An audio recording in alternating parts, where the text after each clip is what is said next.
150वीं जयंती में आप सभी लोग उपस्थित हुए हैं। विराह का बहुत सुंदर कार्यक्रम भी आप लोगों ने रखा है। बड़ी ऊंची ऊंची बात है, आप लोग बाहर से सुना। हमारी तरफ से ज्यादा 20 से 25 मिनट के एक छोटा सा विराह जो ने उपलक्ष्य में आए बाटी। हाँ नहीं तो होए उन सुनाई नहीं या बरसात में हो भाई क्या करें। हाँ हो वैसे तो भैया सब कुछ बता दिए हैं, जो बच्चा खुचा हम बता देते हैं। आओ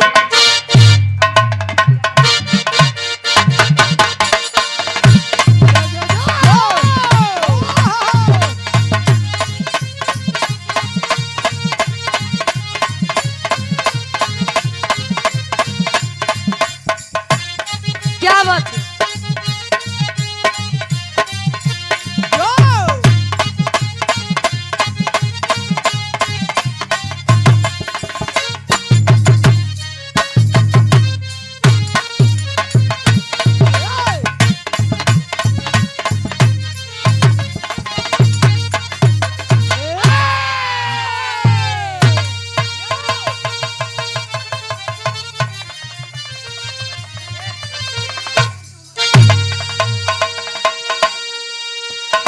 समरी राम रे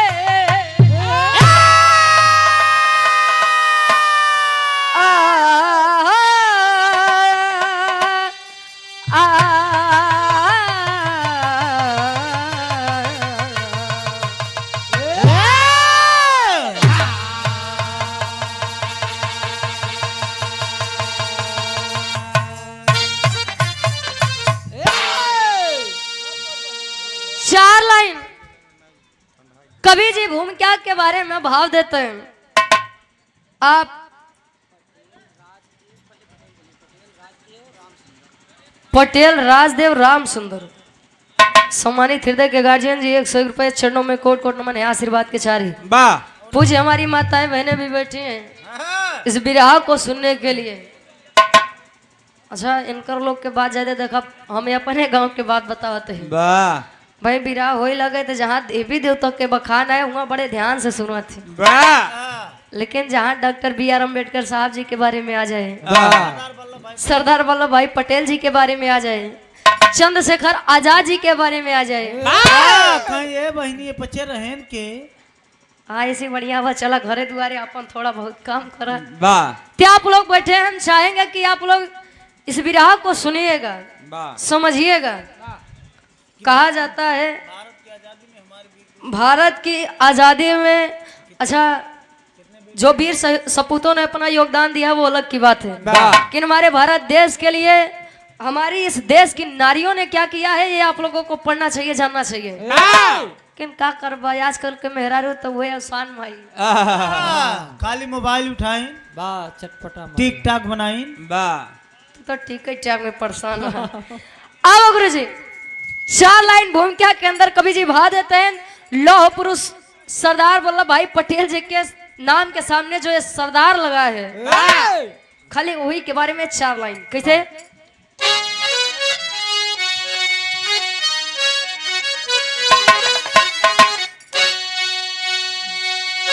सरदार दुनिया में नाम अमर दमदार कहते सब सरदार को, सरदार बिन रो रही मेदनी याद सब करते हैं जबकि सरदार को। सरदार जन्मे है नाडियाड में गुजरात में जाने सब सरदार को।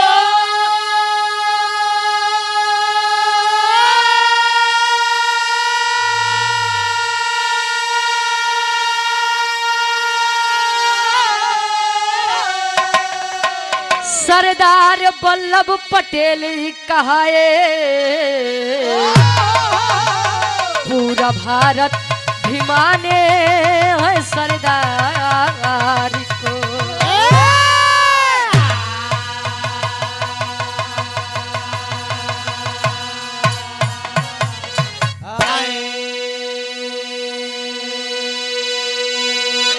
सरदार वल्लभ पटेल कहा है, पूरा भारत भी माना है सरदार को। ए भैया, सरदार एक ऐसा नाम है जो किसी परिचय के मोहताज नहीं है। और बिरहा को सुनने वाले बुद्धिजीवी लोग बैठे हैं, तो एक बात मेरी कान खोल कर आप लोग सुनिएगा। हमारे भारत देश के लिए सभी ने बराबर का योगदान दिया है, लेकिन आज राम शिरोमन पटेल जी, हृदय के गार्जियन जी, सम्मानित बाबू जी, आपके द्वारा 111 रुपए चरणों में कोट कोट नमन है, आशीर्वाद के चारे। डंडा वाले। अगर भारत देश में अच्छा, बाबूजी के बेटे हैं बिंदु पटेल जी, बेटी है बिंदु पटेल जी, ये 21 रुपए चरणों में कोट कोट नमन है, आशीर्वाद के चारे। भारत देश हमारा 15 अगस्त 1947 को आजाद हुआ था। संविधान को बनाने में 2 वर्ष 11 माह 18 दिन लगा था। अगर भारत देश को आजाद कराने वाला भी यह सोच लेता कि मैं सिर्फ अपने जाति और बिरादरी वालों को संविधान में अधिकार दिलवाऊंगा, तो शायद आज इस भारत देश में समानता न होती। पहले के लोग हर एक चीज में कर लगाते थे। आपको किसी के साथ बैठने का अधिकार नहीं था, शूद्र कहलाते थे हमें और आप। गले में हांडी, पीछे झाड़ू लटका कर घूमते थे। लेकिन संविधान की देन है कि आप आज लोग बराबर सम्मान से बैठे हैं और सम्मान से बिरहा सुन रहे हैं, हम लोग सम्मान से बिरहा गा रहे हैं। ए भैया, हमरे कहानी के तनी आप लोग ध्यान से समझिया। बिरहा में कवि जी बहुत सुंदर गजल के भाव देते हैं। कैसे?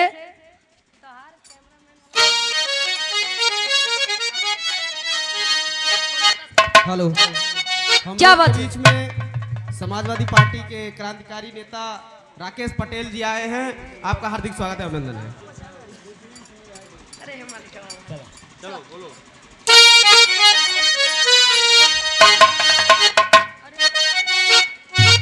जियो।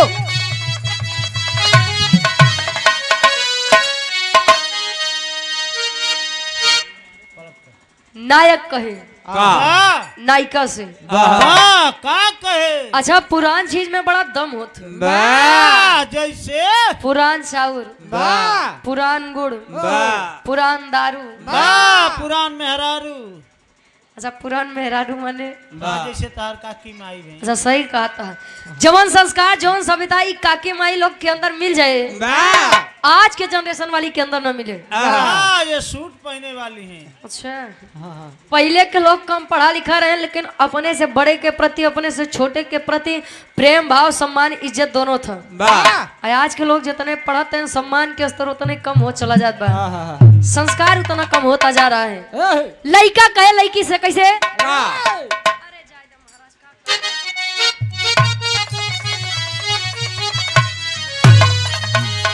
अरे पलट कर, अरे पलट कर देख ले जालिम, अरे पलट कर देख ले जालिम, तमन्ना हम भी रखते हैं। पलट कर देख ले जालिम,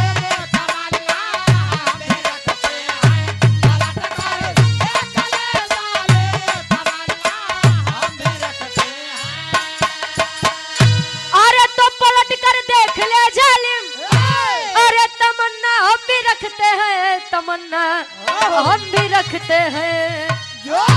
अरे अगर तुम हुस्न रखती हो जवानी, हम भी रखते हैं। अगर तुम हुस्न रखती हो,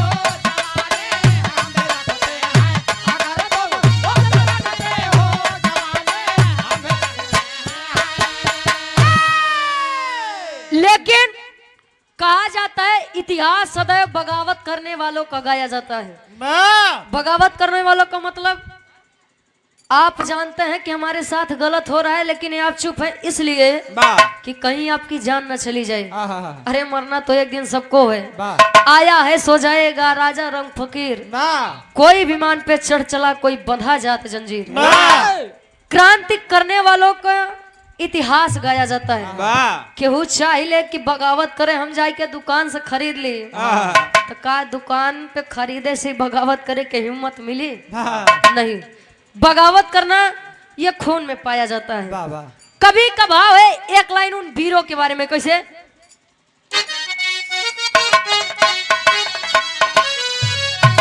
अरे वीर जब पैदा होते हैं बरसते अवनियम भर है। वीर जब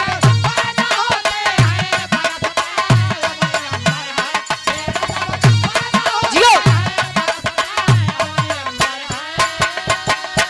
तो वीर जब पैदा होते हैं, अरे बरसती अवनियम है, बरसती अवनियम है।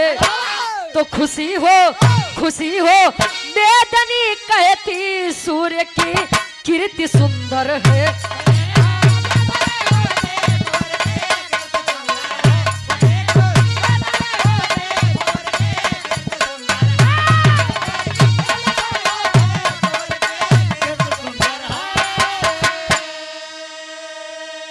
और आप सम्मानित हृदय के गार्जियन जी, जो कि परिचय के मोहताज नहीं, आप राकेश पटेल जी, राष्ट्रीय सचिव समाजवादी पार्टी छात्र सभा विधानसभा मुगराबाद सोहापुर। ये गार्जियन जी के द्वारा 2000 रुपए का सहयोग हुआ है पूरी कमेटी को। चरणों में कोट कोट नमन है, आशीर्वाद के सारे। कहे वीर जब पैदा होते हैं, अरे बरसती अवनी अंबर है। वीर जब पैदा होते हैं तब पहले के लोग, भाई एक बात है आप लोग सुना कि अपने बात पे टिकाई के चाहिए। जो पानीदार मर्द होते हैं उन अपने बात पे टिकत है। पहले के लोग कहे रघुकुल रीति सदा चली आई। मेहरारू पर जुलूम ढाई। यार तुम्हारा तो बात ही अलग बा। कहे रघुकुल रीति सदा चली आई, अरे प्राण जाई पर वचन न जाई। बात खातिर अपन जान दे दे, लेकिन बात पीछे नहीं हटत रहे। लेकिन आज के जनरेशन वाले सुवेरे का कहता संझा का हो जात बा, कुछ तो पता नहीं चलत बा। हमरे बिरहा के कहानी के शुरुआत यहीं से बा। कैसे गुरुजी?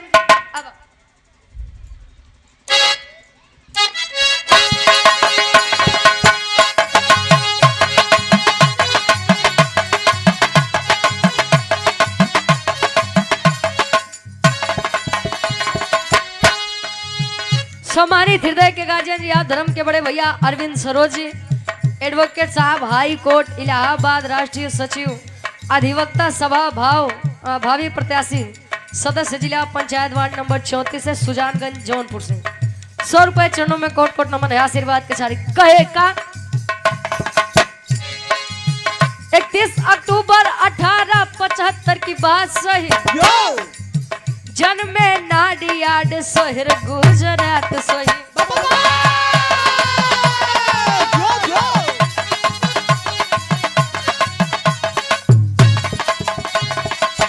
धर्म के बड़े भैया चंद्रपाल जी 51 रुपए आशीर्वाद के सारी। कहे हर्षित है आंगन जिनकी माता लाडी देवी, पिता झवेर भाई लड़ते लड़ाई है।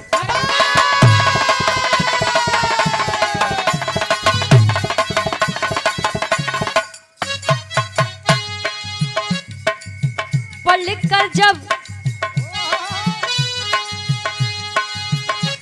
कर जब मैट्रिक पास करते हैं, पढ़ाई किए मैट्रिक जब पास हुए तो मन में विचार करते हैं। मन में विचार है उन महान पुरुष का। क्या? पढ़ लिख कर जब देखो मैट्रिक पास करते हैं, राजनीति संघ वकालत खास करते हैं।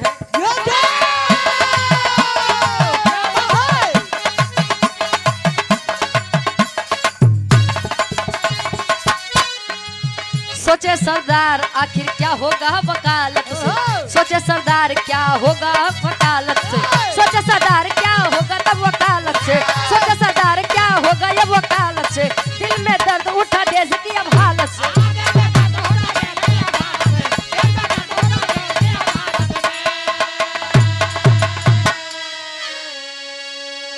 हृदय के गार्जियन जी, सम्मानित नितिन यादव भैया जी, जो सफाई से चलकर आए हुए हैं, गार्जियन जी आप जिला प्रवक्ता युवजन सभा जौनपुर, जिला पंचायत सदस्य प्रत्याशी वार्ड संख्या 41 मछली शहर से सफाई से आप चल कर आए हुए हैं। 500 रुपए और 1100 रुपए का सहयोग हुआ है पूरी कमेटी के दौरान। आशीर्वाद के चाह रही कि हम बच्चे अपनी कला में कामयाब रहे।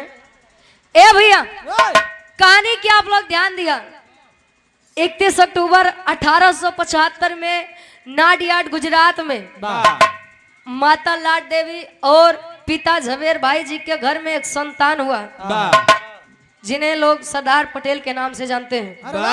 ए भैया सरदार पटेल बचपन से ही बड़े दृढ़ संकल्प के थे। धीरे धीरे समय बीता, जब मैट्रिक की परीक्षा को पास किए, 16 वर्ष के जब हुए, तो पहले के समय में लोग बड़े कम उम्र में लइकन के शादी करवाई देते। भैया बाल विवाह ज्यादा चलत रहा पहले। शादी हुई, पत्नी का नाम झवेरवा देवी, 2 बच्चे जन्म लिए। जब मैट्रिक पास किए तो सरदार पटेल इस भारत के दशा को देखकर बड़े व्याकुल हुए। और जब व्याकुल हुए तो उन्होंने अपने मन में सोचा कि मैं अपने भारत देश के लिए कुछ करना चाहता हूँ। मैं अपने भारत देश के लिए अपनी सांस की एक एक आखिरी सांस तक अपने भारत देश के लिए कुछ ना कुछ करूंगा। 1891 में शादी हुई और वकालत पढ़ने के लिए आप लोगों ने भी बड़ी बढ़िया बात सुनी। घटना एक हुई है तो कलाकार भी गाएगा एक ही। समझने का और समझाने का अपना अपना एक तरीका होता है, अपना अपना एक तजुर्बा होता है। हमरे बिरहा में बहुत सुंदर गीत के भाव, कोनो लड़का कोनो लड़की के तारीफ करे कैसे। धर्म के बड़े भैया ललन यादव जी 100 रुपए आशीर्वाद के सारी। अब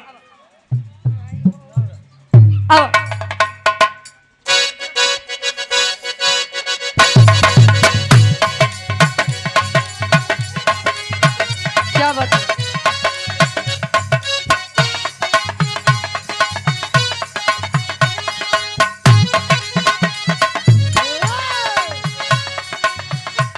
लड़का लड़की के तारीफ करे।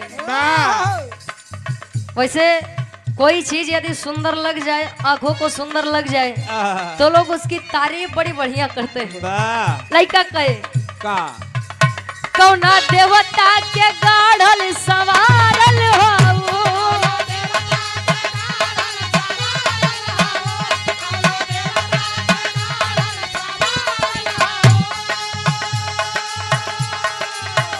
हमरा खातिर जमी पे उतारल हो।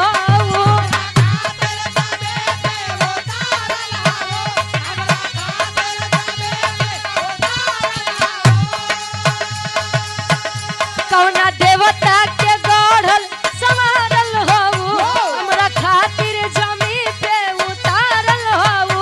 तोहर अखिया बकैले दीवाना, ये जाना बड़ुअन मोल ऐसन खजाना, तोहर जोड़ा न दोसर जनाना, ये जाना बड़ुअन मोल ऐसन खजाना। जियो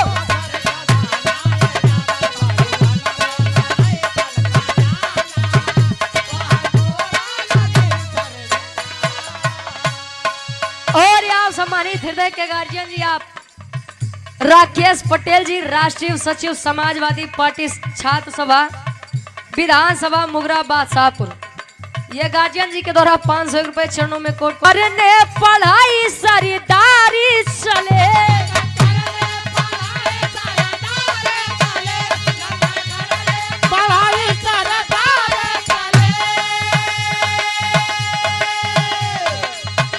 हिंद का बन सिपाही वफादारी चले।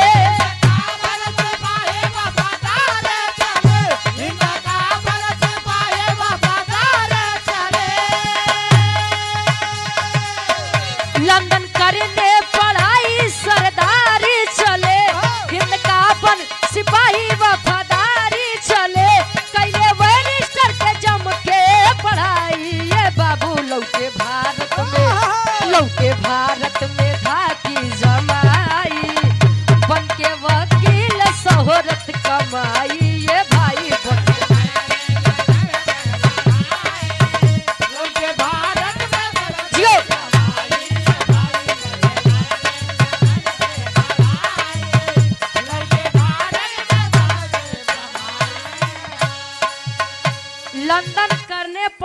सरदार चले, हिंद का वन सिपाही वफादार चले। वाह भारत देश हमारा सोने की चिड़िया कहा जाता था।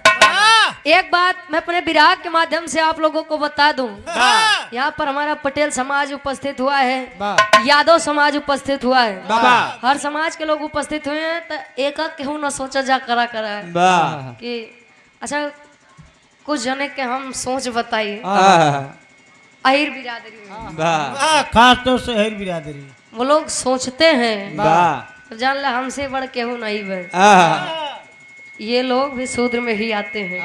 ए भैया, भारत हमारा सोने की चिड़िया कहा जाता था। अंग्रेज यहाँ पर अपना हुकूमत करने, शासन चलाने नहीं आया था। आया जब देखा कि अरे भारत देश में इतना धन, इतनी संपत्ति और यहाँ के लोगों में आपस का कोई मिलान ही नहीं है। सब बच्चे ही जाती रही, सत्य बात है। अब अहिर यहाँ तो अपने में यहाँ, पटेल जी यहाँ वो अपने में यहाँ, पाल जी यहाँ वो अपने में यहाँ, चमार जी रहन अपने में रहन, पासी जी अपने। अब भाई सब अपन अपन ढोवत है। तो एक बात जान लीजिए, जो परिवार संयुक्त होता है उसे कोई बाहर वाला आंख नहीं दिखा सकता है। और जौन परिवार से ज्यादा अगर बहरे के बात सुनई ला गए तो समझ लो वो घरे वो परिवार के नाशे में। और वही हमारे भारत देश के साथ हुआ। यहाँ के लोग एक थे ही नहीं। भारत सरकार जब देखा कि ऐसा कर रहा है, अंग्रेज अपना शासन और सत्ता यहाँ पर जमाया। बैरिस्टर बन के जब लंदन से पढ़ाई करके सरदार वल्लभ भाई पटेल जी लौटे, भारत देश को एकत्रित करने के लिए उन्होंने किया, अपना बहुत ही बड़ा योगदान दिया। और कौन योगदान दिया? तेरी के भाव में कवि जी लिखते हैं कैसे?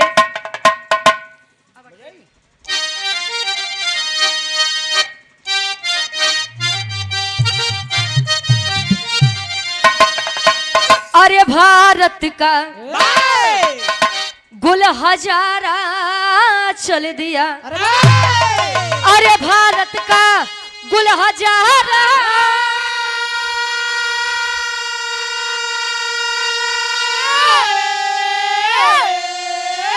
अरे भारत का गुल हजारा चल दिया। तो कारवा क्रांति का वल्लभ ने संवारा, यार संवारा, यार संवारा।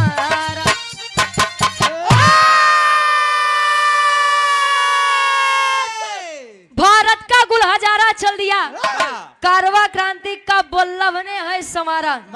ए भैया, एक लाइन मैं सरदार पटेल जी के बारे में कहना चाहूंगी। कोई चोर हो, कोई ईमानदार हो, ध्यान देंगे इस बात को और समझेंगे लोग। कोई चोर हो या कोई ईमानदार हो, उनका मेल नहीं हो सकता। जिन पर कृपा हो प्रकृति का, वो अकेल नहीं हो सकता। और दुनिया में बहुत धुरंधर जन्म लिए, अरे दुनिया में बहुत धुरंधर जन्म लिए, लेकिन कोई सरदार पटेल नहीं हो सकता। इन्हें लोग लौह पुरुष के नाम से जानते हैं और लौह पुरुष की उपाधि भी पाए हैं और सरदार की भी उपाधि पाए हैं। ए भैया, गांधी जी को लौह पुरुष सरदार वल्लभ भाई पटेल जी बहुत मानते थे, दिल से मानते थे। और लेकिन घात भाई गार्जियन जी बताओ, जाने दीजिए, कैमरा लगा है। ए भैया, लौह पुरुष की उपाधि उन्हें इसलिए दिए गए क्योंकि वो अपने दृढ़ संकल्प के कारण जाने जाते थे, अपने अटल विश्वास और अटल कार्य के लिए जाने जाते हैं। लोग यह भी बताते हैं कि जब सरदार पटेल जी छोटे थे, उनके आंख के पास एक छोटा सा फोड़ा हुआ था और फोड़ा धीरे धीरे बढ़ता गया। जब कोई उपचार नहीं मिला तब सरदार पटेल जी लोहे की रॉड लेकर गर्म करके अपने फोड़े का इलाज खुद ही किए थे। लोग बताते हैं तब से लोग उन्हें लौह पुरुष के नाम से जानते हैं। और अपने दृढ़ संकल्प के लिए भी लौह पुरुष सरदार वल्लभ भाई पटेल जी को जाना चाहता है। हमरे बिरहा के आखिरी गीत लगत बा खाटी इलाहाबादी तर्जबा कैसे?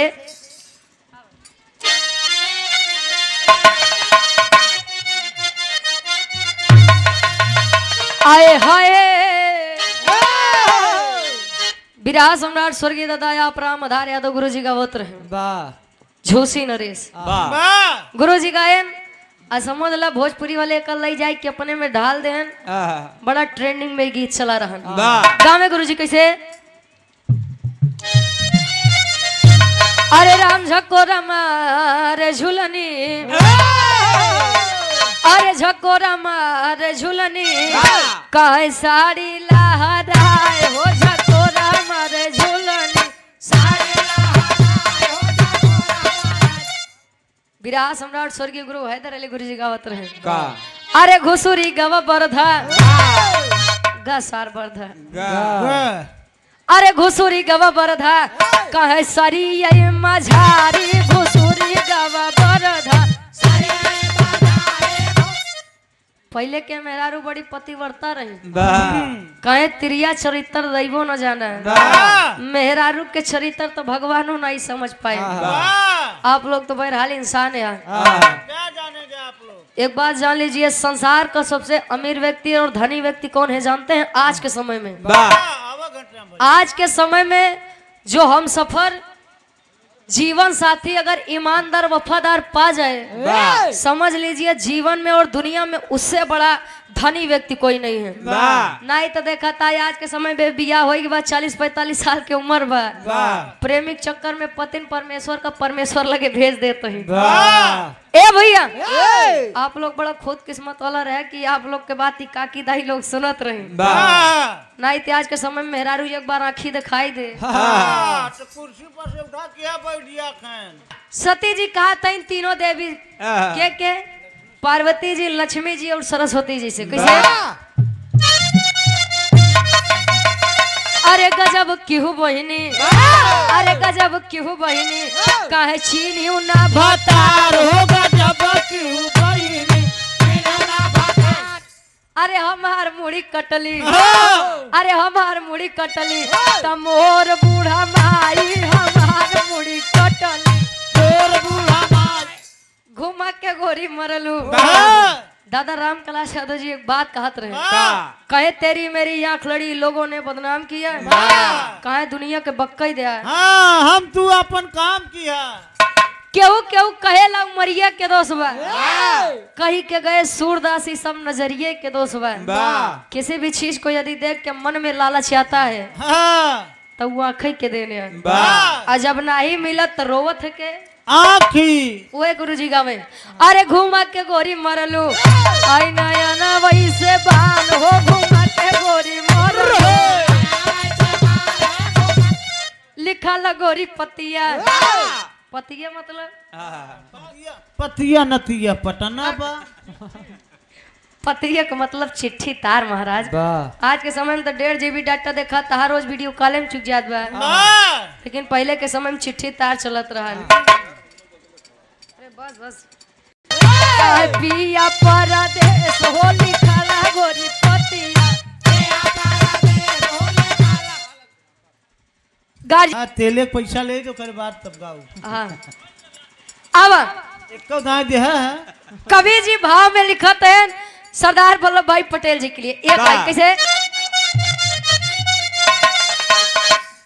अरे लौह पुरुष बनले, अरे लौह पुरुष बनले वल्लभ प्रयास से लौह पुरुष बनले,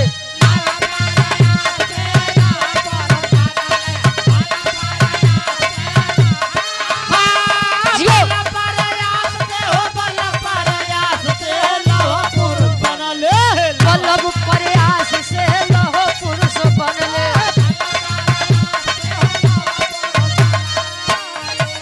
कहे हमारे भारत देश के लिए भटके भारत देश को एक कैदी होले, एक कैदी हाले हो, एक कैदी हाले, एक कैदी हाले हो, एक कैदी हाले, बिना खून बहाए सबके एक कैदी होले, एक बहाए सबके एक कैदी हाले, बिना खुद बहाए सबके एक कैदी हाले। अरे 562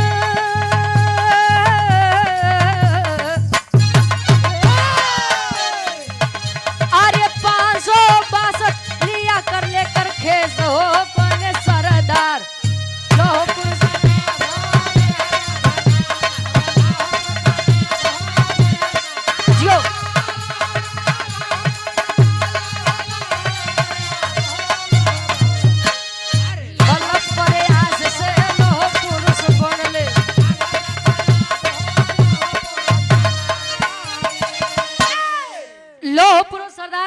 भाई पटेल बिना खून बहाए 562 रियासतों को हमारे भारत देश में मिलाने का, एकजुट करने का काम किए थे।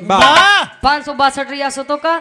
और वर्तमान समय में हमारा भारत देश एक अखंड भारत देश के नाम से जाना जाता है। बिना खून बहाए लौह पुरुष सरदार वल्लभ भाई पटेल जी ने एक कर दिखाया था।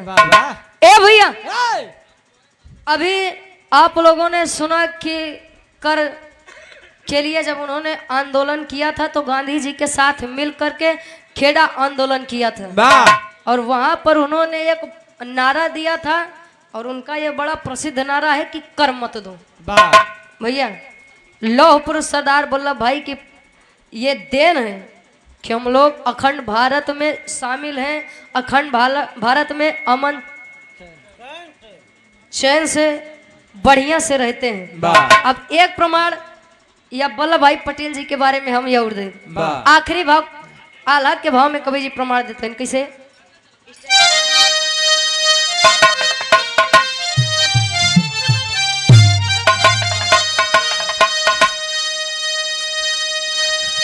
हाय ओ हो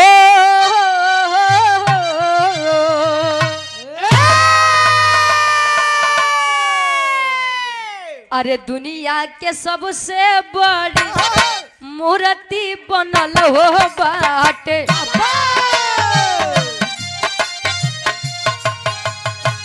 स्टैचू ऑफ यूनिटी के जाने जग जहां।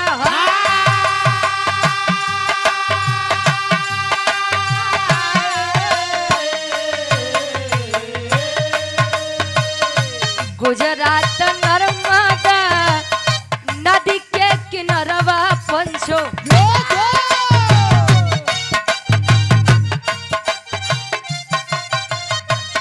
केवड़िया के पास खास बाटे या सथा।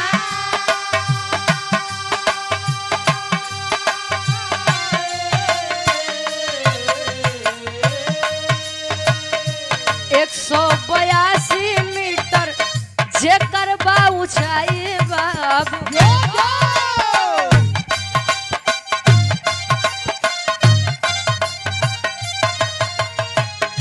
597 में बाटे सोरे।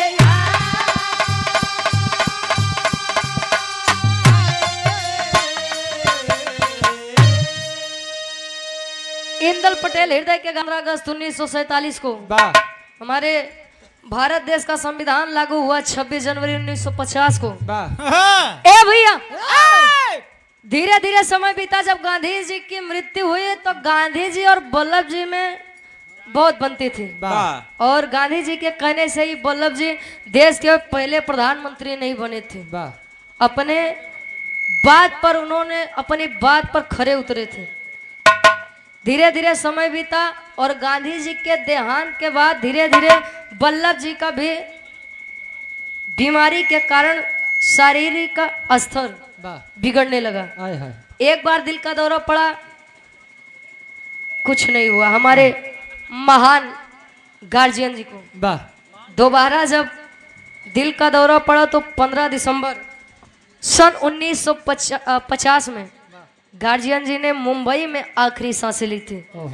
और नर्मदा नदी के किनारे गुजरात में सबसे बड़ी मूर्ति, विश्व की सबसे बड़ी मूर्ति स्टैच्यू ऑफ यूनिटी, जो कि सरदार वल्लभ भाई पटेल जी की बनी हुई है। शायद ही उतनी बड़ी मूर्ति हमारे किसी भी नेता की, किसी भी वीर सपूत की बनी हो। सबसे बड़ी, विश्व की सबसे बड़ी मूर्ति है स्टैच्यू ऑफ यूनिटी, गुजरात में नर्मदा नदी के किनारे स्थित है। आखिरी में खानदान के पचेबा और अपने गीत के माध्यम से एक बार पुनः इस महान आत्मा को भावभीनी श्रद्धांजलि अर्पित करते हो। आखिरी भाव खड़ी के भाव में।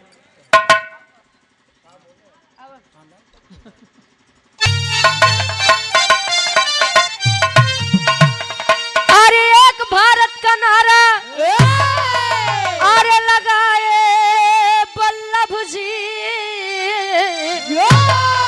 अरे तो एक भारत का नारा लगाए वल्लभ जी, तो खंड खंड से अखंडता बनाए वल्लभ जी।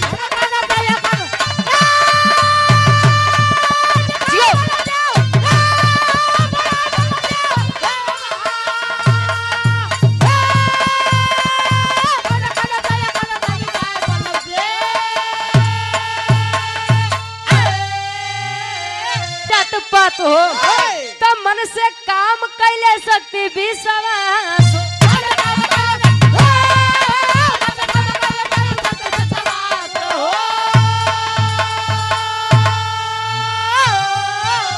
अरे अंधी दुनिया के आईना दिखाए बल्लभ जी अरे अंधी दुनिया के आईना दिखाए बल्लभ जी तो खंड खंड से अखंडता बनाए बल्लभ जी।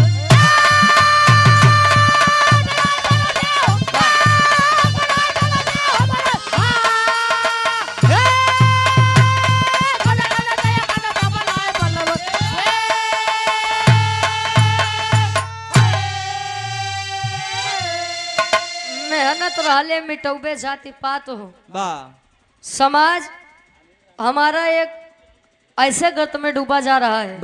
सब चीज जानने के बाद भी समझने के बाद भी अगर हम और आप गलती करते हैं तो एक उंगली अगर दूसरे की तरफ है आप करेंगे तो 3 उंगली हमारे तरफ भी इशारा करती है कि पहले अपने आप को देखिए। समझ लीजिए ये नीम का पेड़ है, छोटा सा उदाहरण। ये नीम का पेड़ है, अगर कोई आके कह रहा है नहीं भाई गुरु बिहारी गुरु गणेश गुरु रामलाल गुड़कारी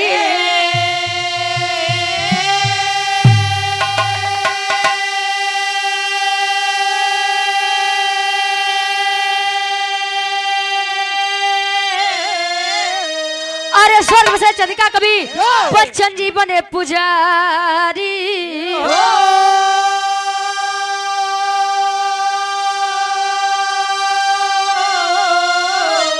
अरे भारत का गुल हजारा चल दिया तो गावे रुचि यादव वंदे मातरम का नारा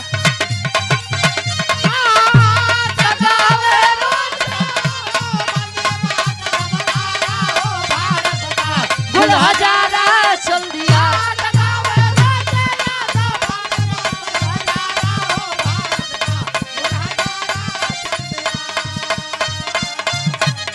कहे मेरे देश की धरती सोना